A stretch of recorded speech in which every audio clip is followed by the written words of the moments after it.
Hello friends, I hope you all are doing well. I, CA Pujan Kapadia, welcome you all on my today's lecture of the subject Banking 6. Friends, today we are going to continue with the topic of central bank. We have already started with this topic in the last lecture. First of all, before starting the new session, I would just like you all to recall what we have covered in the last lecture. The basic topics that we have covered in the last lecture were the definition and objectives of the central bank.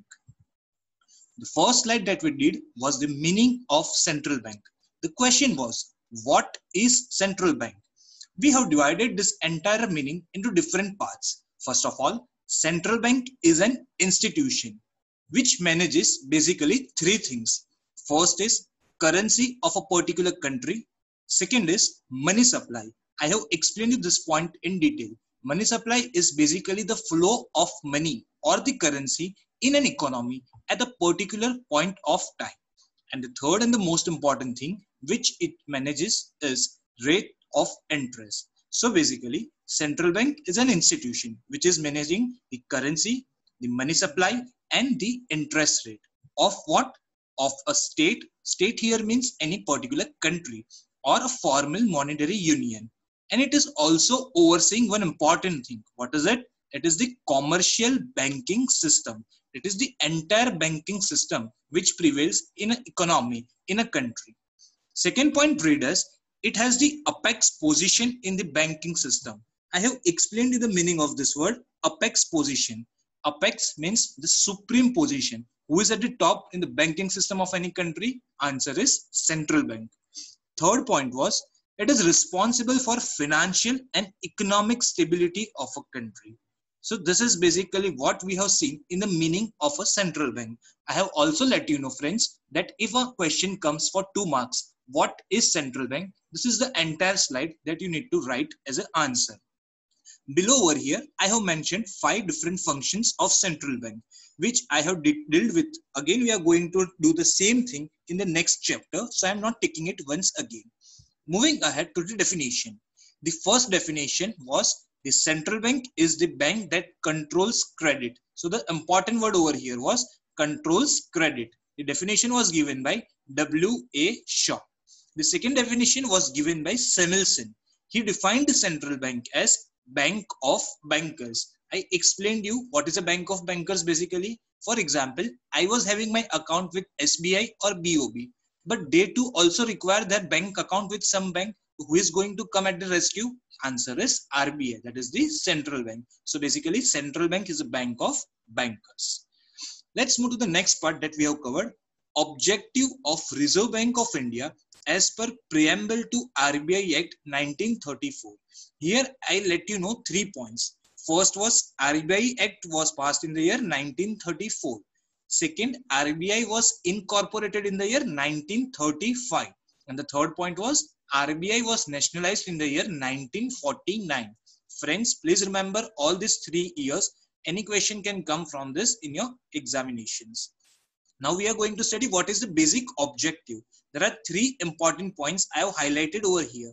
First is it issue bank notes. You all very well know all the bank notes that are issued in our country are being issued by RBI. So it is the sole monetary authority who is issuing the currency in a particular nation.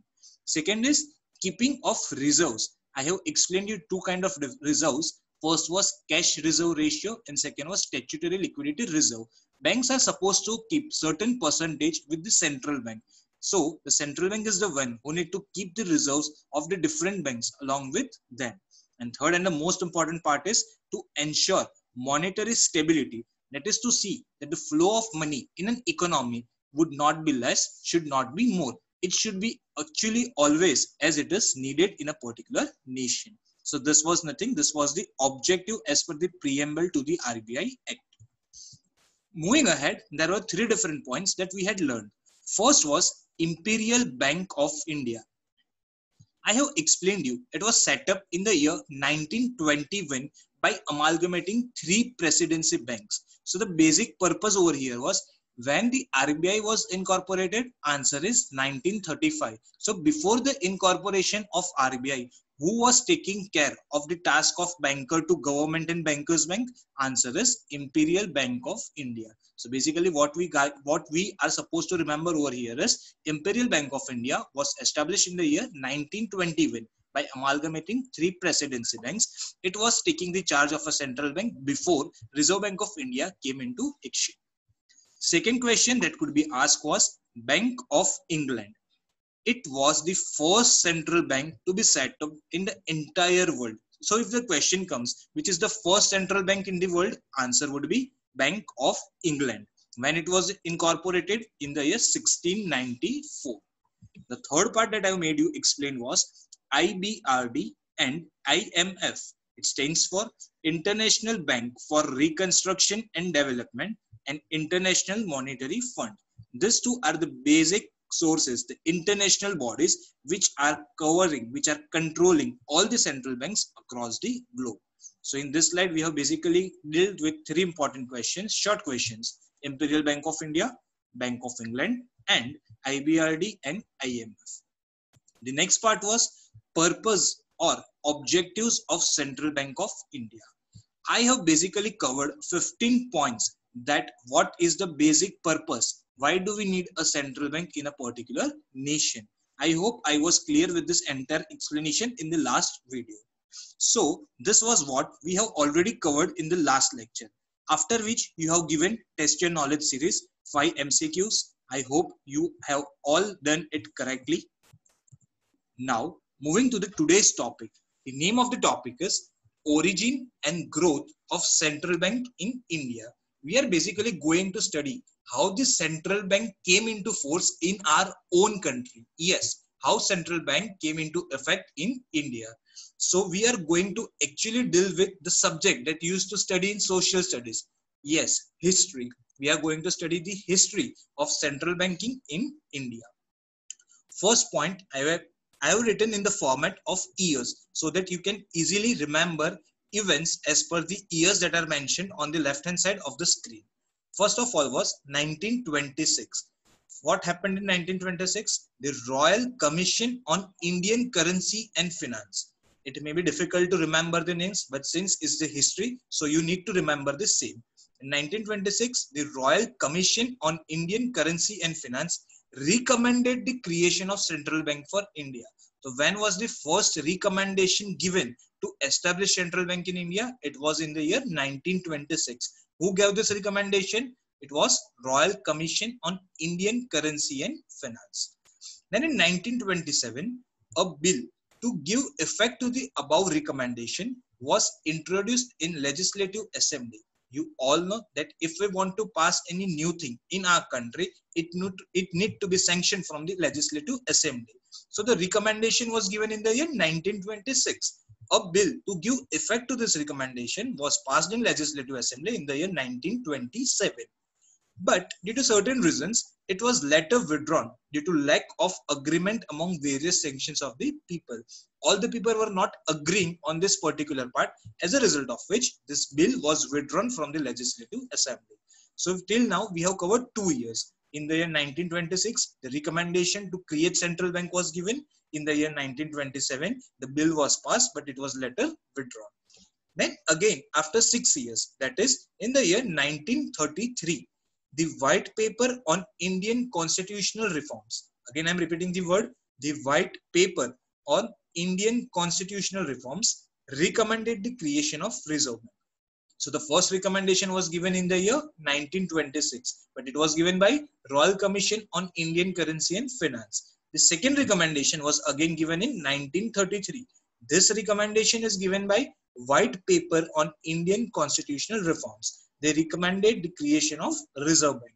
A fresh bill was again introduced in the Legislative Assembly. I hope I am clear till what we have studied. 1926, first time recommended. 1977, bill was passed but later withdrawn. 1933, again the recommendation was sent and the bill was introduced. In 1934, the bill was passed and it received the Governor General's assent. So finally, the bill of establishing or starting Reserve Bank of India was passed in the Legislative Assembly in the year 1934. As a result of which we read RBI Act 1934. I hope I am clear with the first slide. I'm just giving you 1 minute and I would just like to request you to take a quick view on this particular slide.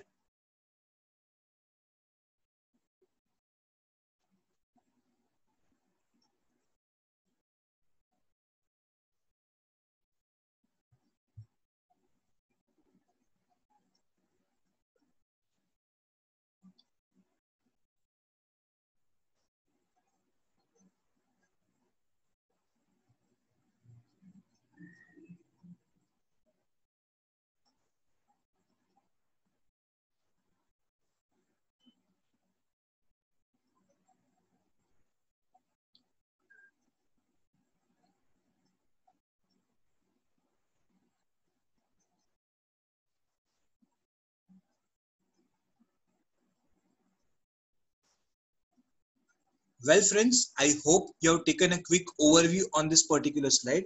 We need to remember 4 years over here. 1926, the first recommendation. 1927, bill was sanctioned, but it was again withdrawn. 1933, a fresh recommendation. And in 1934, the bill was passed. Moving ahead, year 1935, that we popularly known as when the RBI was introduced or incorporated, it was in the year 1935.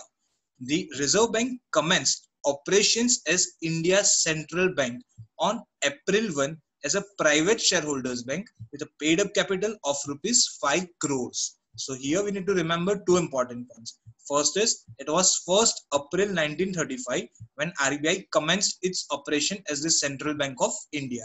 And what was the capital? The paid up capital was 5 crores rupees. In 1942, what happened?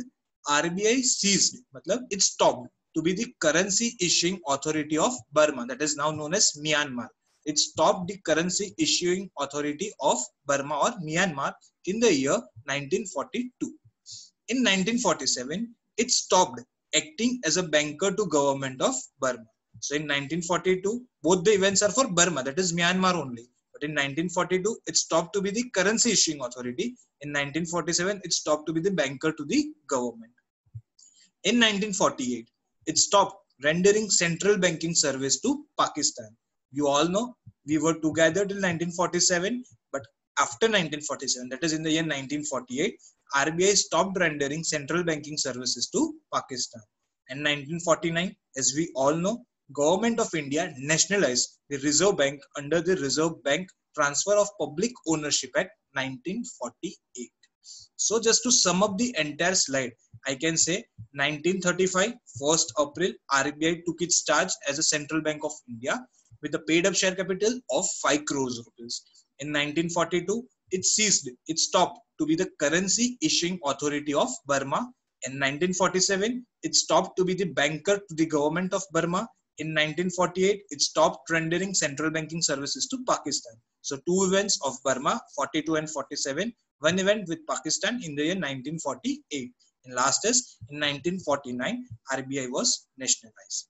I hope I am clear till what we have covered. Fine. So till now we have seen how the recommendations were passed in the Legislative Assembly to set up the RBI, how RBI actually came into force, which countries RBI stopped giving services, and when it was nationalized. So moving ahead. Now we are going to study basically in the gap of years. First, I have taken the period of from 1950 to 1960. First point is centrally planned economic policy with the focus on agriculture.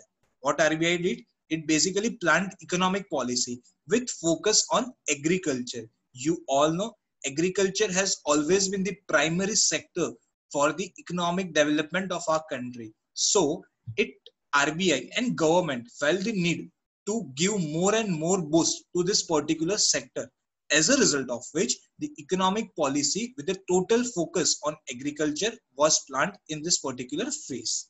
Second is it nationalized commercial banks. There were several commercial banks which were officially nationalized in this particular period. It ordered to support economic plans with loans. You all know government time to time keeps on passing the economic plans. But to fulfill this economic plans, what is required? Fund is required. I hope you know that particularly. So to support all this kind of economic plans, RBI ordered that he is going to support, it is going to support all these plans by granting loans, by granting advances, so that all the sectors which need boost can be easily funded. There should not be any kind of shortage of the funds. So in 1950, 1960, first point is the focus was laid on the agriculture. Second, commercial banks were nationalized. And the third was it supported economic plans with the loans. Moving ahead to the next phase of the year, it is from 1961 to 68. What happened during this phase? First is it established and monitored deposit insurance scheme to refill the trust. I hope you all are aware with this, but I would just like to take 1 minute to explain what is basically deposit insurance scheme. We all know that we do fixed deposit with the bank. Now this deposit, if you are aware, they are insured up to a particular amount. For till now, this amount was 1 lakh. That is, if you are depositing any amount with your bank in the name of fixed deposit up to 1 lakh, no matter what happens to bank, your amount is secure up to 1 lakh rupees. From the recent year, government and RBI has increased the amount of this deposit to 5 lakh rupees. So as of now, if I'm investing my amount as fixed deposit with any XYZ bank, my amount, my investment up to 5 lakhs is insured. No matter whether that XYZ bank is working properly, is liquidating up to 5 lakh rupees, my amount is totally secure. In this particular phase, that is from 1961 to 1968, government wanted, RBI wanted more and more citizens to park their surplus fund, to invest their funds with banking in order to give the boost to the banking infrastructure in our country. As a result of which, to refill the trust among the citizens of the country, they have launched deposit insurance scheme. Because you all know, if there is a guarantee of the funds that you are investing, you won't be hesitated to invest your funds with the banks. As a result of which, the deposit insurance scheme was established and monitored in this particular period. Second is, the slogan was given of developing banking. Developing banking is basically RBI wanted that entire banking infrastructure should be developed, and as a result of which the slogan was passed by RBI to develop banking in this particular phase. Next part is central part in controlling and supporting public banking sector. So basically now the RBI was focusing on the public sector banks. I hope you are clear with this, that the banks that are managed by the government. So the three important events which took place in this phase 61 to 68. First is deposit insurance scheme. Second is developing banking slogan was passed, and the stress was laid on the public banking sector. Now we are moving ahead to the next phase, that is from 69 to 84. In 1969, RBI nationalized 14 major commercial banks. Fine. So 14 banks were nationalized in the year 1969. In the year 1980, that is after 11 years, they nationalized further 6 banks. So in all, total 20 banks were nationalized during this particular phase. Various policies were framed with respect to the interest reserve ratio. Reserve ratio is basically the cash reserve ratio and statutory liquidity ratio, and visible deposits, that is the amount being deposited by the public. Next point was formation of banking commission in the year 1969. What was the main purpose to form this banking commission? It was to analyze bank costs, whether the banks are basically not overrunning with the cost they are incurring to serve the people. Second is effects of legislations, how the legislations is going to affect the banking industry. And third was to include non-banking financial intermediary. Fine.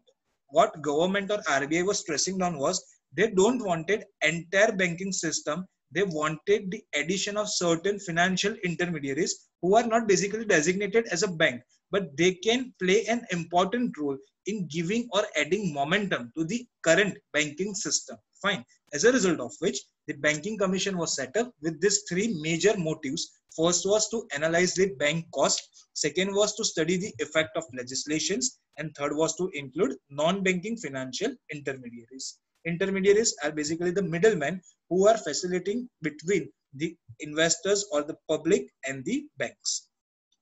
Oil crisis in the year 1973 led RBI to restrict monetary policy to reduce the effects. Oil crisis basically happened in the year 1973 when our currency was also devalued a lot, as a result of which RBI led to restriction in certain monetary policies to reduce the effects of that oil crisis. So this is what happened in the year 1969 to 1984. Again repeating friends, it is nothing, it is just like the history. So what you need to remember is you are supposed to learn the years in that phase. What were the major events that took place? You just need to remember the same. As a result of which you can make your learning easy. I have highlighted the important words. So what you guys need to do is you are supposed to focus on the highlighted words and the phase of the year. So it would help you to learn the entire answer. I'm just giving you 1 minute and would just like to request all of you to go through this particular slide.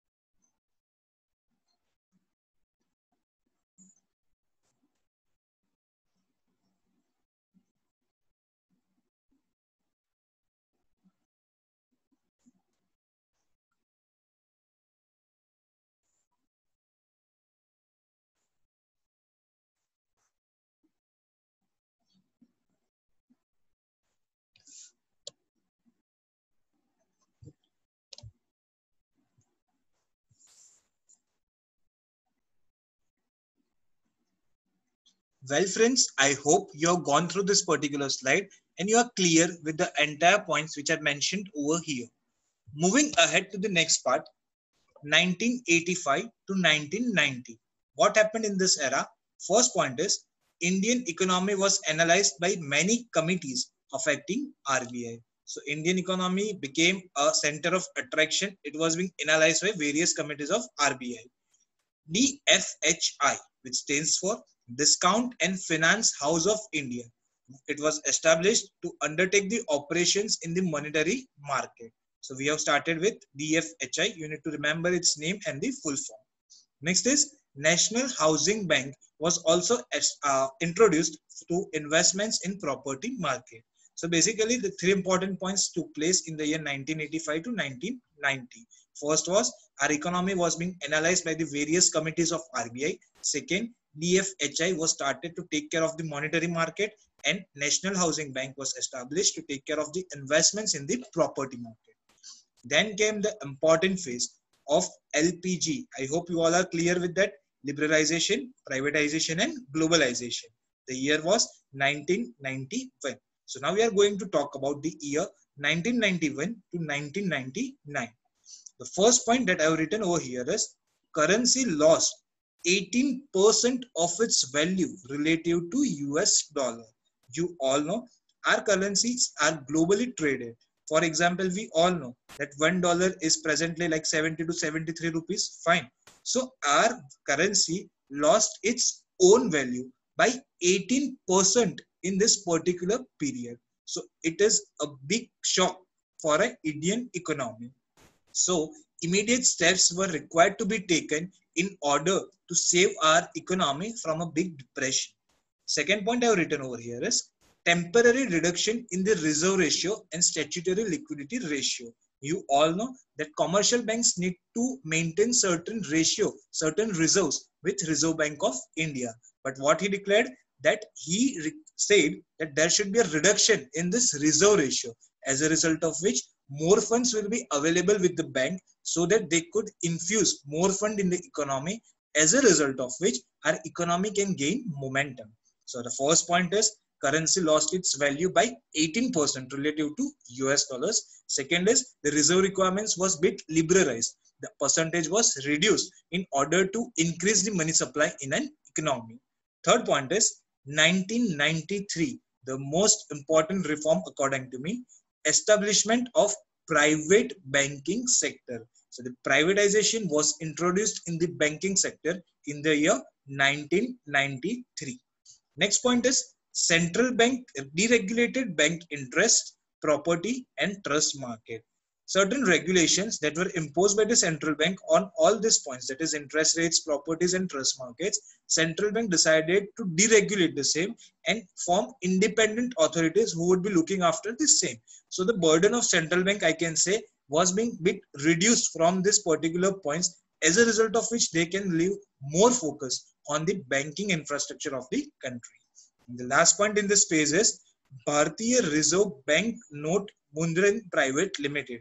This is a name and type. What you need to remember: Bharatiya Reserve Bank Note Mudran Private Limited. It was a subsidiary company of RBI to produce bank notes. As you all know, RBI is the sole authority who has a power to print bank notes in our country. So who was the basically subsidiary company who was producing this notes was Bharatiya Reserve Bank Note Mudran Private Limited. So this was all about 91 to 99. The last phase came since 2000 till now. What was a major move that were taken in this particular part? First is FEMA, that is Foreign Exchange Management Act. It was passed in the year 1999 and it was implemented from June 2000, which was taking care of the movement of each and every foreign currency in our country. We all have studied one point in the functions of central bank. It is a custodian of foreign exchange reserve, and FEMA was giving more restrictions and more regulations from the viewpoint of the persons who are dealing in the foreign exchanges. Those new rules were made with respect to foreign exchanges. Second is Security Printing and Minting Corporation of India Limited. It was also formed for bank notes. Next is NEFT. You know, that is the electronic fund transfer. When I want to transfer the fund previously, I used to take resort to the demand draft facility, or I used to use the check system, which usually used to take 24 hours to 48 hours once upon a time.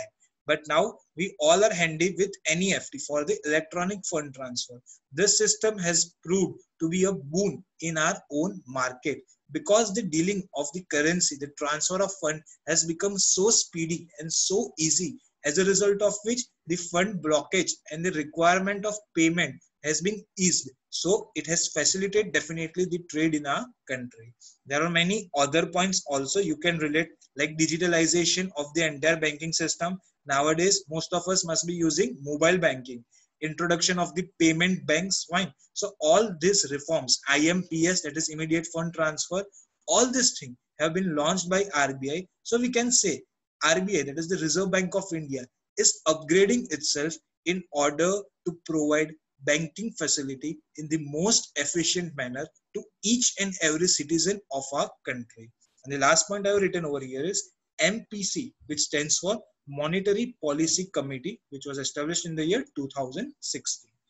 Again, you need to remember the years and the events which took place in this particular point. This entire answer is something regarding the origin and growth, how central bank grew in our own country. So what you are supposed to do is, you are supposed to remember phase-wise years, the phase-wise years, and what are the points or the events that took place in that particular period. Fine, you need to remember the particular things.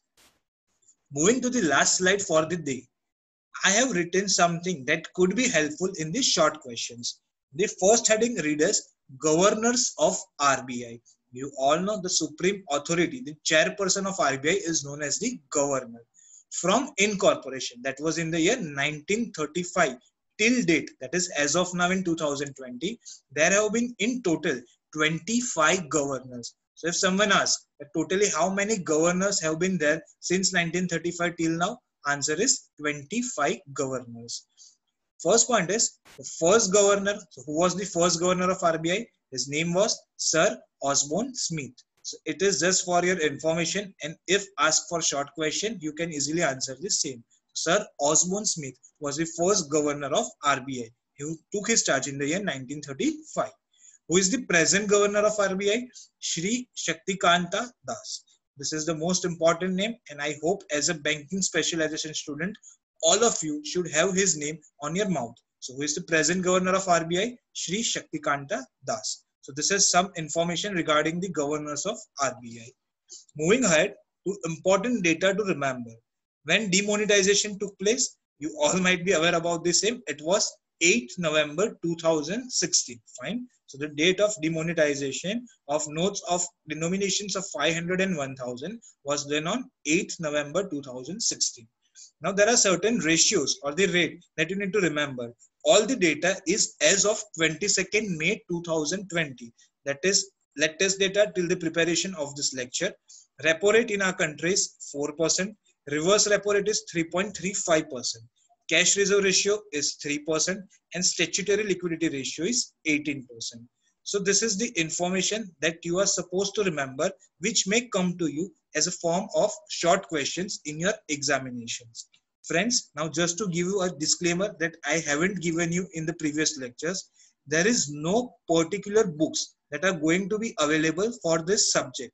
So what we are supposed to do is, we are supposed to take resort to the PPT and the presentation that I am giving you, which I'll be providing to you in the form of notes.